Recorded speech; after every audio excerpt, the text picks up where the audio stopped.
तिवारी रुक करेंगे खबरों की ओर।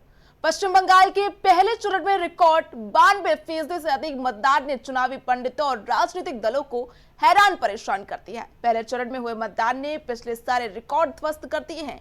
152 सीटों पर 92% से अधिक वोटिंग हुई है। मतदान प्रतिशत बढ़ाने की वजह से बंगाल चुनाव बेहद दिलचस्प हो गया है। आजादी के बाद बंगाल में सबसे अधिक वोटिंग हुई है। अगर आंकड़ों पर नजर डालें तो 2001 चुनाव में 75.29% वोटिंग हुई है, जबकि 2006 चुनाव में 81.97% मतदान हुआ, जबकि साल 2011 चुनाव में 84.33% मतदान हुआ। वहीं 2016 चुनाव में 82.66% मतदान हुआ, जबकि 2021 चुनाव में 82.29% मतदान दर्ज किया गया। अब 2026 चुनाव में 92% से अधिक मतदान हुआ है। ये बढ़ी हुई वोटिंग अब सबसे बड़ा राजनीतिक सवाल बन गई है। क्या ये दीदी के पक्ष में गया या दिल्ली यानी बीजेपी के लिए अवसर बन रहा है? गिरिराज सिंह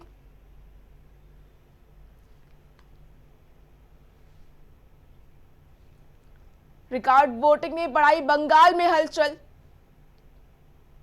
बंगाल के अंदर जो मतदान हुआ है वो बदलाव का मतदान हुआ है।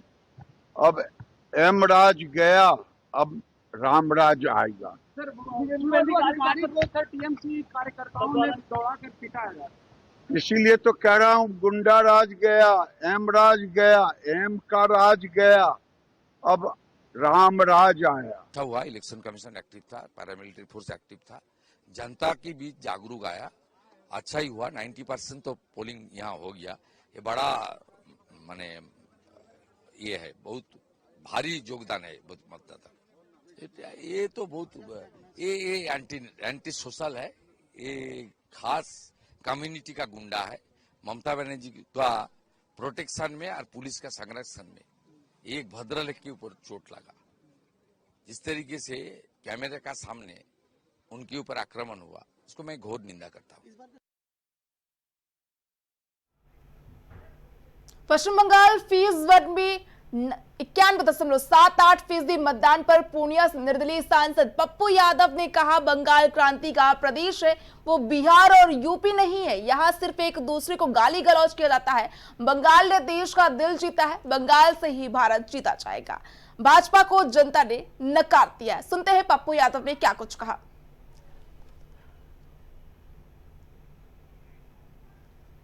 गाली गलौज करिएगा, नफरत की बात करिएगा और हमेशा महिलाओं को अपमानित करिएगा, बंगाल की संस्कृति पर हमला करिएगा और ईडी, सीबीआई, चुनाव आयोग का डर दिखा करके, तो बंगाल इतिहास है, वो क्रांति का स्टेट है, वो बिहार और यूपी नहीं है कि 10,000 रुपये लेके जात पात पर, हिंदू मुसलमान पर नफरत की राजनीति करते रहे, एक दूसरे को गाली गलौज। यहाँ तो दूसरे को गाली गलौज सिर्फ किया जाता है।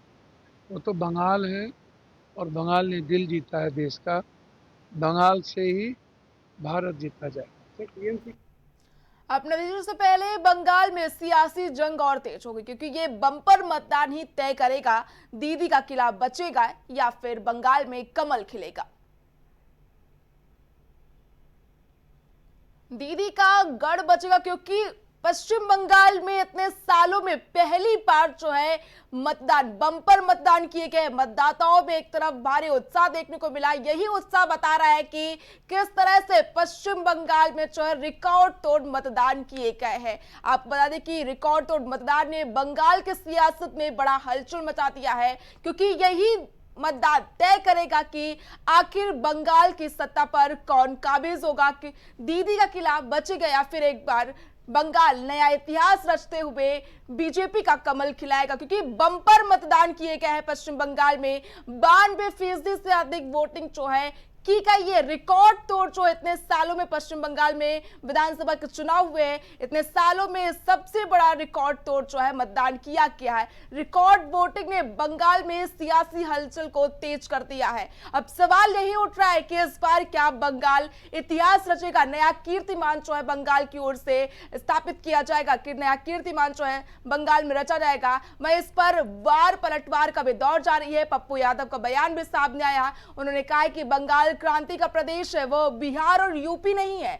यहां सिर्फ एक दूसरे को गाली गलौज किया जाता है। बंगाल ने देश का दिल जीता है और बंगाल से ही भारत को जीता जाएगा और भाजपा को जनता ने नकार दिया है। तो देखिए, सियासी बयानबाजी का दौर भी जो है पश्चिम बंगाल के मतदान को लेकर जो है तेज हो गई है। बम्पर मतदान के बाद जो है वहां के सियासत में जो है पारा हाई होता हुआ जा रहा है। दीदी का गढ़ बचेगा या फिर एक बार जो है फिर कमल रचेगा, क्योंकि पश्चिम बंगाल में 93% करीब जो है मतदान किए गए। ये रिकॉर्ड तोड़ मतदान बताएंगे कि आखिर जनता ने किस पक्ष में जो है मतदान किया है। 4 मई को नतीजे सामने आएंगे। अभी दूसरे चरण का चुनाव पश्चिम बंगाल में बाकी है, जो 29 अप्रैल को होगा। इससे पहले चरण की जो है चर्चा काफी तेजी से हो रही है, जिसके चलते सियासी हलचल भी तेज हो गई है। बयानबाजियों का दौर भी जारी है। बीजेपी, टीएमसी, कांग्रेस, तमाम पार्टियां जो है बयानबाजी कर रही हैं।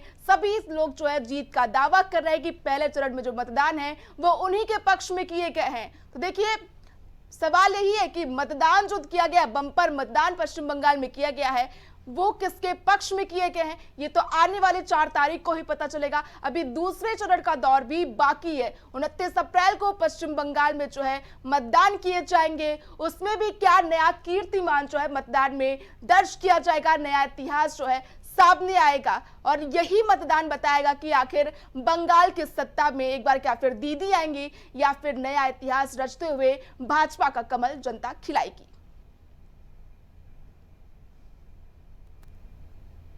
पश्चिम बंगाल में आज एक तरफ 152 सीटों पर वोटिंग हुई थी, तो वहीं दूसरी तरफ दूसरे चरण के लिए प्रचार हो रहा था। पीएम मोदी ने कृष्णानगर और मथुरापुर में जनसभाएं की है। इसके बाद उन्होंने हावड़ा में रोड शो भी किया।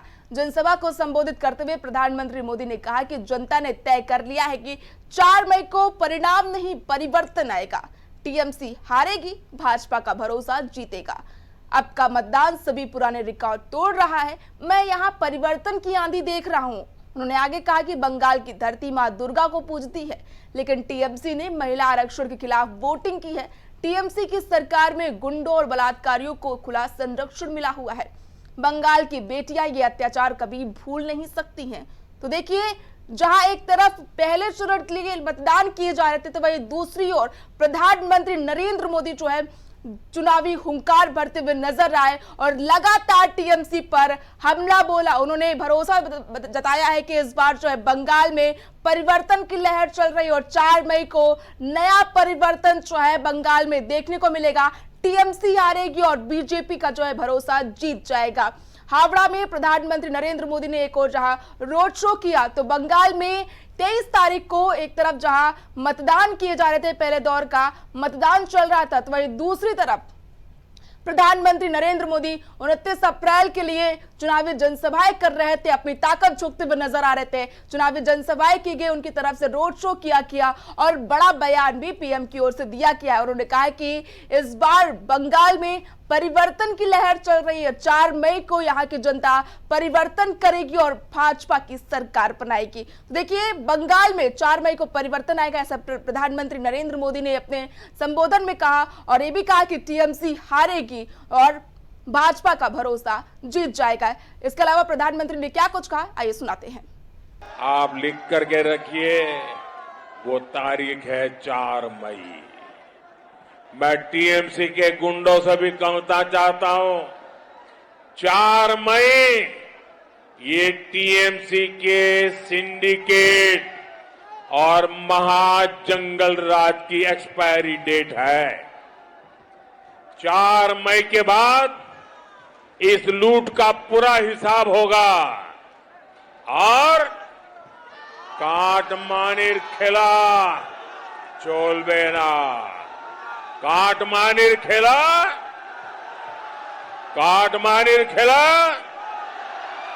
మాఫియాదేర్ మీద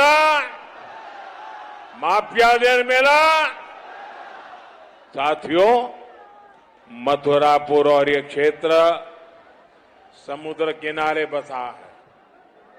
समुद्र से जुड़ी कितनी असीम संभावनाएं इस क्षेत्र के पास है, लेकिन टीएमसी सरकार की वजह से यहां का मछुआरा समाज परेशानियों से घिरा हुआ है।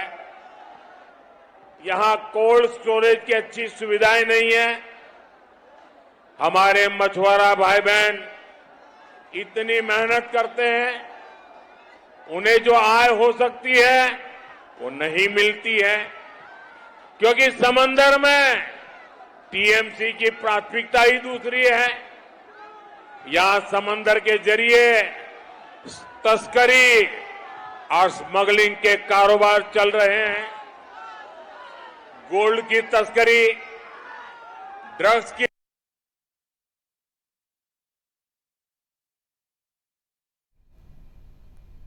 खबरों में आगे बढ़ेंगे, बात करेंगे उत्तर प्रदेश की। राजधानी लखनऊ में आज कृषि के बड़े मंथन का गवाह बनेगी। उत्तर जोन का क्षेत्रीय कृषि सम्मेलन शुरू होने जा रहा है। इस खास कार्यक्रम में केंद्रीय कृषि मंत्री शिवराज सिंह चौहान और मुख्यमंत्री योगी आदित्यनाथ शामिल होकर किसानों और कृषि क्षेत्र के भविष्य पर बड़ा संदेश देंगे। सम्मेलन में केंद्रीय राज्य मंत्री भागीरथ चौधरी और रामनाथ ठाकुर के साथ उत्तर प्रदेश, हरियाणा, पंजाब, हिमाचल प्रदेश, उत्तराखंड, दिल्ली, चंडीगढ़, जम्मू कश्मीर और लद्दाख के कृषि मंत्री, अधिकारी, वैज्ञानिक, किसान उत्पादक संगठन, प्रगतिशील किसान शामिल होंगे। किसान credit card, agriculture infrastructure fund, दलहन तिलहन मिशन, बागवानी और डिजिटल कृषि सहित तमाम विषयों पर चर्चा की जाएगी। उत्तर प्रदेश की राजधानी में आज क्षेत्रीय कृषि सम्मेलन का आयोजन किया जाएगा। इस सम्मेलन में कृषि मंत्री शिवराज सिंह चौहान जो है शिरकत करेंगे। वहीं कार्यक्रम में प्रदेश के मुखिया योगी आदित्यनाथ भी शामिल होंगे, जो कार्यक्रम को संबोधित करेंगे। बतौर चीफ गेस्ट केंद्रीय कृषि मंत्री शिवराज सिंह चौहान शामिल होंगे। इसमें किसानों की आय बढ़ाने को लेकर चर्चा की जाएगी। तमाम मुद्दों पर जो है चर्चा की जाएगी। इसमें उत्तर प्रदेश के अलावा तमाम राज्यों के जो है कृषि से संबंधित लोग शामिल होंगे। वैज्ञानिक संगठन के लोग जो है इस सम्मेलन में शामिल होंगे। लखनऊ में क्षेत्रीय कृषि सम्मेलन का आयोजन किया जा रहा है। ये कार्यशाला जो है इसमें केंद्रीय कृषि मंत्री शिवराज सिंह चौहान शामिल होंगे। मुख्यमंत्री योगी आदित्यनाथ सम्मेलन को संबोधित करेंगे और ये कार्यक्रम जो है लखनऊ में आयोजित किया जा रहा है।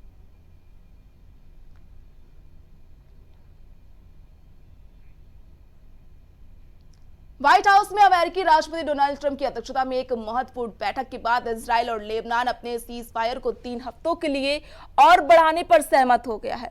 ये फैसला 27 अप्रैल को खत्म होने वाले पिछले 10 दिनों के युद्ध विराम के बाद लिया गया है।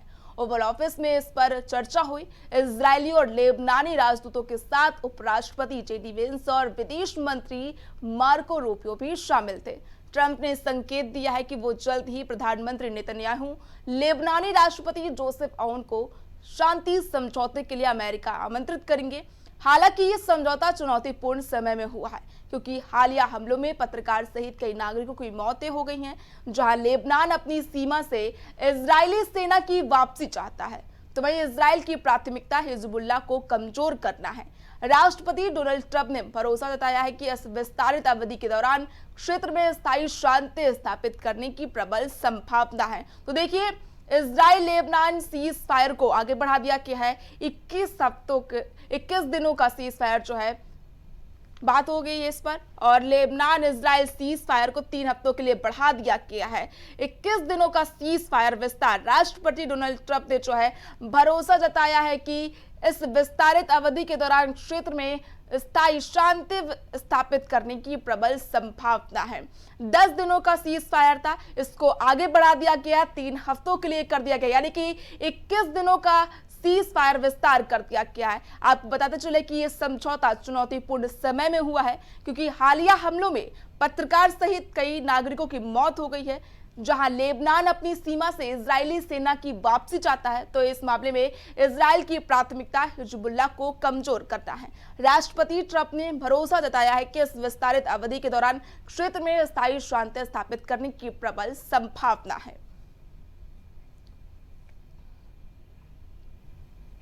चेन्नई सुपर किंग्स ने मुंबई इंडियंस को 103 रनों से हरा दिया। ये इंडियन प्रीमियर लीग के इतिहास में चेन्नई की सबसे बड़ी जीत और एमआई की सबसे बड़ी हार है।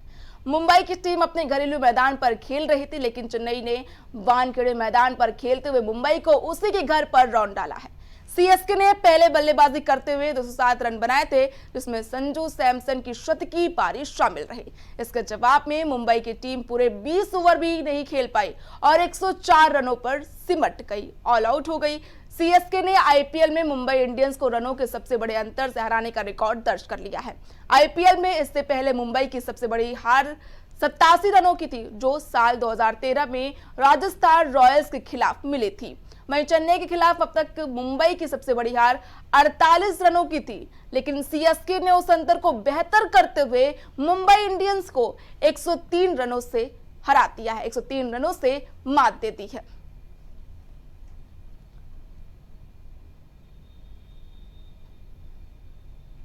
उत्तर प्रदेश के महराजगंज से एक दर्दनाक हादसे की खबर सामने आई है, जहां नेपाल जा रही श्रद्धालुओं से भरी बस गहरी खाई में जा गिरी। आपको बता दें कि बस स्वर्गद्वारी दर्शन के लिए जा रही थी। इस दौरान रास्ते में हादसे का शिकार हो गई। इस भीषण दुर्घटना में एक महिला और 3 साल की मासूम बच्ची की मौत हो गई है। करीब 18 लोग घायल बताए जा रहे हैं। हादसे के बाद मौके पर अफरा तफरी मच गई है। स्थानीय प्रशासन ने तुरंत राहत और बचाव कार्य शुरू कर दिया है। महराजगंज से 10 एम्बुलेंस मौके के लिए रवाना की गई हैं। वहीं अफसरों और डॉक्टरों की टीम लगातार स्थिति पर नजर बनाए हुए है। इस घटना को लेकर उत्तर प्रदेश के मुख्यमंत्री योगी आदित्यनाथ ने संज्ञान लिया है और अधिकारियों को तत्काल सहायता और बेहतर इलाज सुनिश्चित करने के निर्देश दिए गए हैं।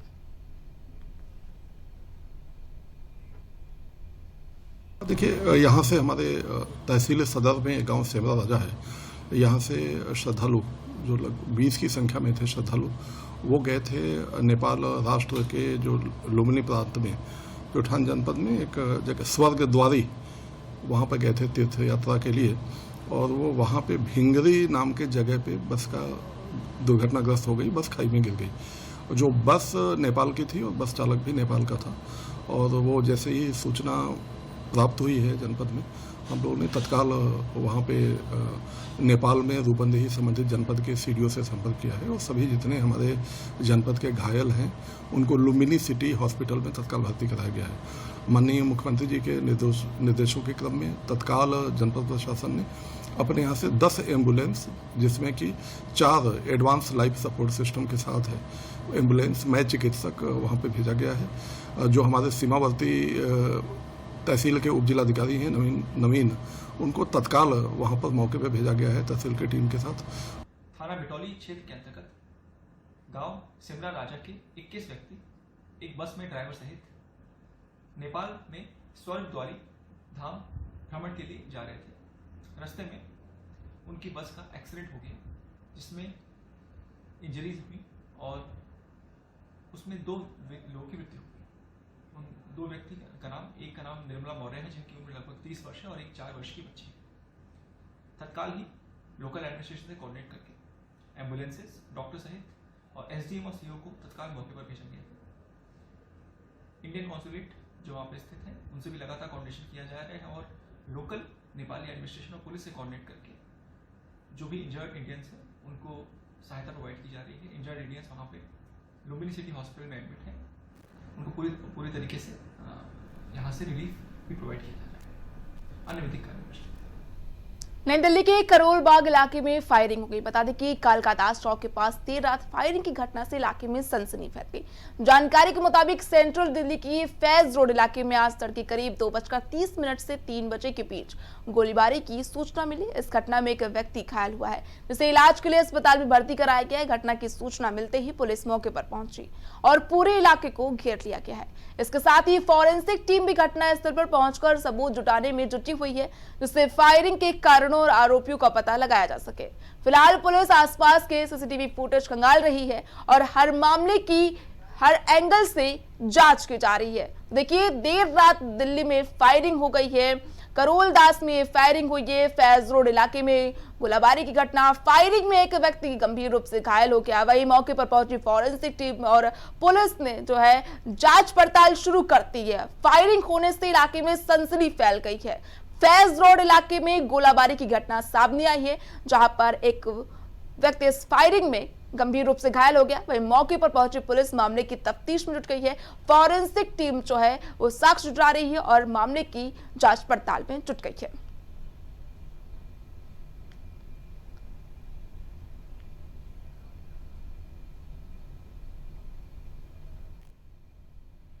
उत्तर प्रदेश इस समय कुदरत के दोहरे वार से जूझ रहा है। एक तरफ आसमान से बरसती आग है तो दूसरी तरफ राजस्थान की ओर से आने वाली गर्म हवाओं ने पूरे प्रदेश को हीट चैम्बर में तब्दील कर लिया है। लखनऊ से लेकर बुंदेलखंड तक पारा नए रिकॉर्ड बना रहा है, जिससे जनजीवन पूरी तरह अस्त व्यस्त हो गया है। मौसम विभाग ने अगले 72 घंटों के लिए अलर्ट जारी करते हुए चेतावनी दी है कि मुश्किलें और बढ़ने वाली हैं। यहाँ अधिकतम तापमान 42.2 डिग्री सेल्सियस दर्ज किया गया है, जो सामान्य से काफी अधिक है। चिंता की बात यह है कि न्यूनतम तापमान 25 डिग्री के पार बना हुआ है, जिससे रात में भी लोगों को चैन नहीं मिल रहा है। पूरे राज्य में भीषण लू चलने की संभावना है। मौसम विभाग की माने तो पश्चिमी उत्तर प्रदेश में रात भी गर्म रहने वाली है, जिससे लोगों को सुकून नहीं मिलेगा। तो देखिए, उत्तर प्रदेश में आसमान से आग बरस रही। यूपी में अगले 3 दिन तक के लिए हीट वेव का अलर्ट जारी किया गया है।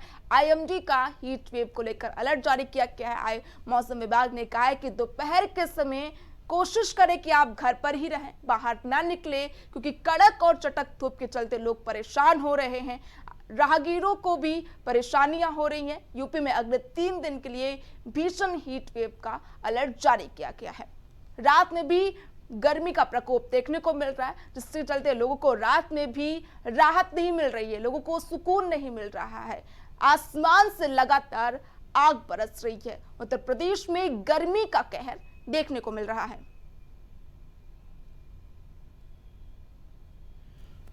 फिलहाल के लिए खबरों में इतना ही।